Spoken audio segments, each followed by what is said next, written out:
అందరికీ నమస్కారం. ప్రస్తుతం రియల్ ఎస్టేట్ మార్కెట్ ఎలా ఉంది? ఇప్పుడు ఫ్లాట్లు లేదా భూములు కొనుగోలు చేయవచ్చా? మున్ముందు ఎలా ఉండబోతోంది? కొనడానికి వచ్చిన వారు రియల్టర్లను అడుగుతున్న ప్రశ్నలు ఇవి. మార్కెట్లో హెచ్చు తగ్గులు సహజమని, ఇల్లు స్థలాలు కొనాలనుకునే వారికి ఇది సరైన సమయమని వారు చెబుతున్నారు. ఇప్పటి నుంచే అన్వేషణ మొదలు పెడితే దసరా నాటికి నచ్చిన స్థిరాస్తిని ఎంపిక చేసుకునే అవకాశం ఉంటుందని అంటున్నారు. రియల్ ఎస్టేట్ రంగంలో కొద్ది మంది ఇన్వెస్టర్లు మినహా ఎక్కువ మంది తమ స్వీయ అవసరాల కోసం స్థిరాస్తులను కొనేవారే. ఉండడానికి ఇల్లు, విల్లాలు, ఫ్లాట్లు, భవిష్యత్తు అవసరాల కోసం వెంచర్లలో స్థలాలు కొంటుంటారు. ఇవన్నీ కూడా దీర్ఘకాలిక అవసరాలు కాబట్టి ఆ మేరకు పెట్టుబడులు పెడుతుంటారు. అలాంటప్పుడు మార్కెట్తో సంబంధం లేకుండా నిజానికి స్తబ్దుగా ఉన్నప్పుడు కొనుగోలు చేస్తే డెవలపర్తో బేరమాడేందుకు అవకాశం ఉంటుందని స్థిరాస్తి రంగ నిపుణులు సూచిస్తున్నారు. రాత్రికి రాత్రే ధరలు పెంచే పరిస్థితులు ఉండవని, చెప్పిన ధర కంటే కాస్త తగ్గించడానికి, డబ్బు చెల్లింపులకు కొంత గడువు ఇవ్వడానికి అవకాశం ఉంటుందని విశ్లేషిస్తున్నారు. ఇప్పుడు స్తబ్దుగా ఉందంటే మున్ముందు ఒక్కసారిగా పెరగడానికి అవకాశం ఉంటుందని, అలాంటి పరిస్థితులు రాకముందే స్థిరాస్తి కొనుగోలు చేయడం మేలని చెబుతున్నారు. సిద్ధంగా పలు ప్రాజెక్టుల్లో మార్కెట్లో పెద్ద ఎత్తున ప్రాజెక్టులు నిర్మాణంలో ఉన్నాయి.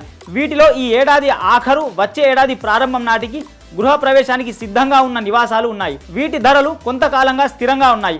కొందరు బిల్డర్లు ఆఫర్లు ఇస్తున్నారు.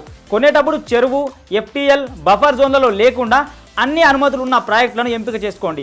ఈ విషయంలో రాజీ పడొద్దు. స్థలాల కొనుగోలుకు ఫ్లాట్, విల్లాలు మాత్రమే కాకుండా వెంచర్లలో స్థలాల కొనుగోలుకు ఇది మంచి సమయం. ప్రభుత్వం కొత్తగా మౌలిక వసతులను ఎక్కడ ఏర్పాటు చేయబోతోంది? భవిష్యత్తులో వృద్ధికి ఉన్న అవకాశాలను బేరీజు వేసుకొని అనుభవజ్ఞుల సలహాలతో కొనుగోలు చేయవచ్చు. ఒక 10 ఏళ్ల క్రితం ORR దగ్గర స్థలాలు అంటే అంత దూరమా అని చాలామంది అవకాశాలను వదులుకున్నారు. ఇప్పుడు ఔటర్ లోపల కొనే పరిస్థితులు లేవు. ఔటర్ బయట అందుబాటు ధరలు ఉన్నాయి. మరికొంతకాలం ఆగుదామా?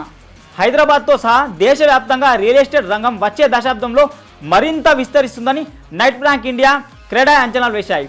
ప్రస్తుతం స్థిరాస్తి రంగం మార్కెట్ పరిమాణం $482 బిలియన్ ఉంది. ఆర్థిక వ్యవస్థలో 7.3% వాటా కలిగి ఉంది. 10 ఏళ్లలో అంటే 2034 నాటికి 10.5% వాటాతో $1.5 ట్రిలియన్ చేరుకుంటుందని అంచనా వేసింది. అంటే మున్ముందు గృహ నిర్మాణానికి, కార్యాలయాలకు, ఆతిథ్య రంగం, రిటైల్ రంగాల్లోని నిర్మాణాలకు, వీటికి అవసరమైన భూములకు డిమాండ్ పెరుగుతుందని నివేదిక స్పష్టమవుతోంది. జనాభా పెరగడం, నగరానికి వలసలు, ఆదాయాలు పెరగడం వంటివన్నీ కూడా దీని వృద్ధికి తోడ్పడుతున్నాయని చెబుతున్నారు. కొనాలా వద్దా అనే సంశయం లేకుండా ధైర్యంగా నిర్ణయం తీసుకోవచ్చని నిపుణులు సూచిస్తున్నారు. పెరగక ముందే కొనుక్కోవడం మేలు. హైదరాబాద్ రియల్ ఎస్టేట్ మార్కెట్లో ప్రభుత్వాలు మారినప్పుడల్లా కొంతకాలం మార్కెట్ స్తబ్దుగా ఉండటం, ఆ తర్వాత ఒక్కసారిగా పెరగడం 2000 నుంచి గమనిస్తున్నాం. 2005లో తెలంగాణ ఉద్యమ సమయంలో, కోవిడ్ సమయంలో మార్కెట్ తగ్గి కొంతకాలం స్తబ్దుగా ఉన్నా ఆ తర్వాత ఒక్కసారిగా పుంజుకుంది. ఇప్పుడున్న పరిస్థితులు 6 నెలల నుంచి ఏడాది కాలంలో బాగా పుంజుకునే అవకాశం ఉంది. స్థిరాస్తుల ధరలు పెరిగే అవకాశం ఉంది. కాబట్టి ఇప్పుడే కొనుగోలు చేయడం మేలు.